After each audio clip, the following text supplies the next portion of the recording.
নমস্কার। অ্যানিম্যানিয়ান study circle থেকে আমি ডাক্তার দিলীপ কুমার হালদার। আজকের আলোচনা একটা কেস, একটা পেশেন্ট, ভারী ইন্টারেস্টিং এবং ছোট ছোট কথার উপরে ছোট ছোট তার ভাবের উপরে যেভাবে রুব্রিক তৈরি হয় সেইটা আজকে দেখা গেল যে এত অদ্ভুত কাজ করে, সেটাই আজকে বলার চেষ্টা করব। ছোট্ট কেস কিন্তু সুন্দর তার ফলাফল। একদিন সকালে আমি একটা পেশেন্টের কথা বলছি, সেই সময় একটা ছেলে এলো, 20-21 বছরের ছেলে, এসে উপরের দিকে তাকালো। অর্থাৎ বুঝলাম তার হাবভাব দেখে যে কোথায় হাওয়া বেশি পাবে সেই জায়গাটা খুঁজে সে যে পেশেন্টের সাথে কথা বলছে তার পিছনেই একটা চেয়ারে বসল। এবার সে বসে আছে, আমি পেশেন্টের কথা বলছি। পেশেন্ট নানা কথা বলতে বলতে বলতে বলতে সে তার ফাঁকে এটাও বলছে, মাঝে মাঝে গ্যাস হয়, খুব অসুবিধা হয়, ভাবি যে একটা ট্যাবলেট খাবো কিনা ইত্যাদি। ওই ছেলে হঠাৎ বলতে শুরু করলো, কাকু একটু কালো জিরে চিবিয়ে যদি একটু উষ্ণ জল খান, গ্যাস কিন্তু কমে যাবে। ওকে কেউ জিজ্ঞাসাও করেনি, কিছুই না, কিন্তু মানে নিজের থেকে আগ বাড়িয়ে কথাটা বলে ফেলল। আবার কথার ফাঁকে নানা কথা জিজ্ঞেস করছি, কি করে, কখন যায়, কখন আসে। তাতে বলছে যে আমি সকাল 6:30 7টায় বেরোই, রাত্রি 7:30 8টা বাজে আস্তে আস্তে। অমনি ওই ছেলে বলতে শুরু করেছে, কাকু গায়ে একটু রোদ্দুর আনালে কিন্তু ভিটামিন ডি ডেফিসিয়েন্সি হয়ে যাবে। তা আমি কিছু বলছি না, ভাবছি ও তো রূপরেখ দিচ্ছে, ঠিক আছে দিতে থাকুক। কিছু না বলে এই ভদ্রলোকের টেস্টিং করে ওষুধ দিয়ে ওকে ছেড়ে দিলাম।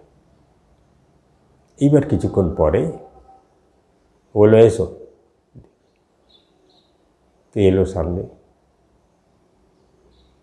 এলে ওকে জিজ্ঞেস করো তুমি কী করো। যেহেতু ওই রকম কথা বলেছে, দেখি ওকে একটু দেখি ব্যাপারটা, ওর বেসটা কি। তো বলতে আমি ফিজিক্সে অনার্স করি। বলে তোমার উদ্দেশ্য কিছু আছে?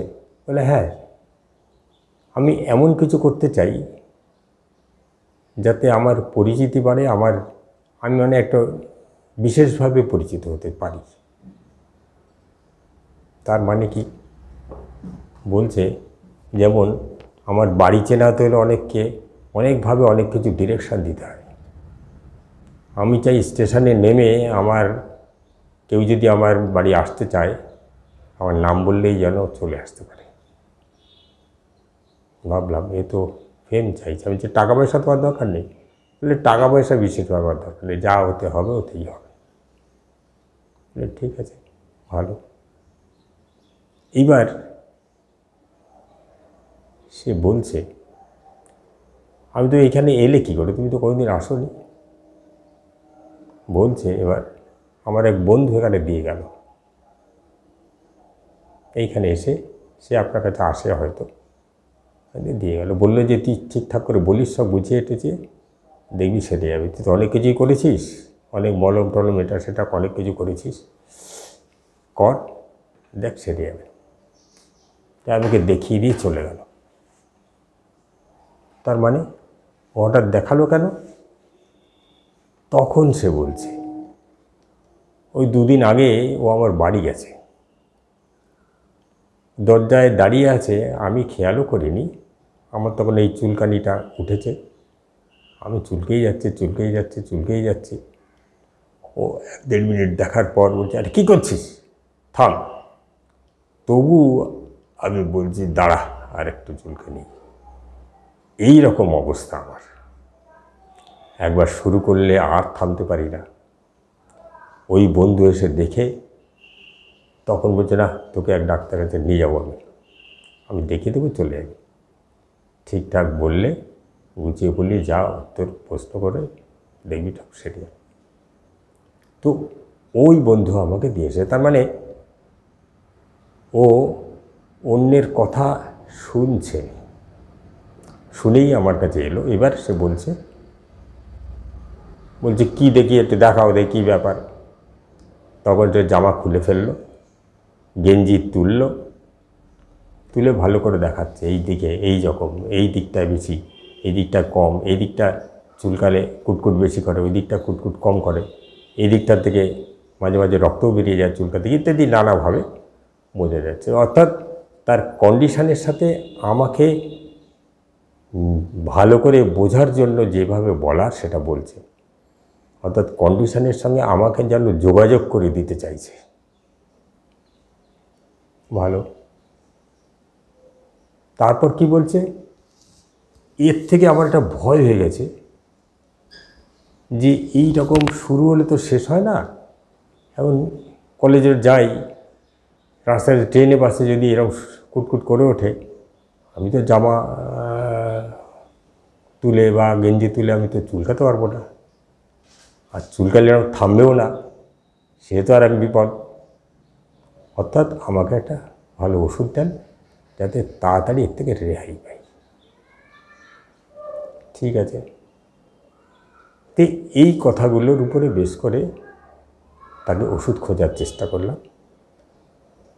প্রথমে কি, সে উপরে তাকিয়ে সিট খুঁজছে। তার মানে কি, কোথায় হাওয়া বেশি লাগবে, তার মানে শরীরে ওর গরম ভাব বেশি। আমরা ফার্স্ট পয়েন্ট নিতে পারি, হট পেশেন্ট। সেকেন্ড, কি বলছে, ওই যে ভদ্রলোক বলছিল, তার কেস বলার সময় যখন গ্যাসের কথা বললো, কিন্তু বলে ফেললো একটু কালো জিরে চিবিয়ে একটু উষ্ণ জল খেলে কিন্তু গ্যাস কমে যাবে। ওকে কেউ জিজ্ঞেস করেনি। এই যে কথাটা, এটা হচ্ছে নাক গলানো বা কথার মধ্যে ঢুকে পড়া, একে বলে মিডল সাম রুব্রিকের ভাষায়। তারপর বলল কি, যে আমাকে ওই বন্ধু দিয়ে গেছে। ওই বন্ধু, অর্থাৎ বন্ধুর কথাও শুনেছে, বন্ধু যা বলেছে তাই করেছে। সেখানে আমরা এই মুহূর্তে ধরতে পারি হেড বিলংস টু অ্যানাদার। 3টে রুব্রিক হয়ে গেল। বাকি কি বলেছে, আমাকে স্টেশনে নামলে, নাম বললে যেন লোকে আমার বাড়ি বলে দিতে পারে। তার মানে কি, ও ফেমাস হতে চাইছে, ফেম চাইছে। এখানে আমরা নিতে পারি অ্যাম্বিশন ইনক্রিজড, ফেম ফর। 4টে রুব্রিক হলো। নেক্সট কী বলছে, ও আমার ভয় লাগে, ওইরকম কুটকুট করে চুলকে উঠলে ট্রেনে বাসে যাই, কলেজ যাওয়ার সময় যদি হয় তাহলে কি করব, ভয় লাগে। অর্থাৎ fear, self control loss of বা সেলফ কন্ট্রোল লুজিং অফ। তারপরে কি বলছে, যে আমি শুরু করলে আর থামতে পারি না। ওই যে বন্ধু এসে ডেকেছে, তারপরেও কি বলছে, আরেকটু দাঁড়া, আরেক মিনিট চুলকানি, তারপর ছাড়লো। তার মানে ওই চুলকানির মধ্যে শুরু হয়ে গেলে ও তার মধ্যে আটকে যায়। আমরা ধরতে পারি ডিলিউশন পজেসড অফ বিইং। তাহলে এই রুব্রিকগুলো নিয়ে যদি ওষুধ দেখি, তাহলে কি কি দেখলাম, hot patient, head belongs to another, meddlesome, ambition increased, fame for, self control loss of, delusion possessed of being. এই কটা রুব্রিক নিয়ে যদি রেপার্টেটিভ মানে রেপার্টেশন করা যায়, ওষুধ আসে অ্যালুমিনা। তোকে অ্যালুমিনা 30 দেওয়া হলো। কীভাবে? অ্যালুমিনা 30 মেডিকেটেড করে 2টো ছোট্ট গ্লোবিউল একটা ড্রাম ফাইলের মধ্যে দিয়ে, তার মধ্যে একটু স্পিরিট এবং একটু ডিস্টিল দিয়ে 1 ড্রাম উপরে একটু ফাঁকা রেখে তাকে বানিয়ে দেওয়া হলো। বলা হলো এইটা আধ ঘন্টা বাদ 3 বার খাবে। প্রত্যেকবার খাওয়ার আগে ঝাঁকি দেবে। কীরকম? প্রথমেই 10 ঝাঁকি দিয়ে ওর 3 ভাগের 1 ভাগ খেয়ে নাও, আধ ঘন্টা বাদে ওটাকে আবার 10টা ঝাঁকি দাও। 10 ঝাঁকি দিলে একটু শক্তিটা আগের থেকে একটু আলাদা হবে, কারণ অ্যানিম্যাল বলেছেন একই শক্তিতে ওষুধ বারবার দেওয়া যাবে না। তো যাই হোক,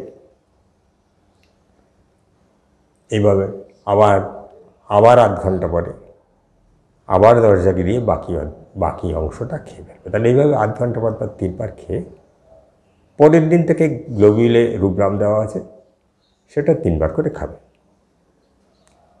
আর 2 দিন বাদে আমাকে খবর দেবে, 15 দিন বাদে আসবে, এইটা বলে দেওয়া হলো।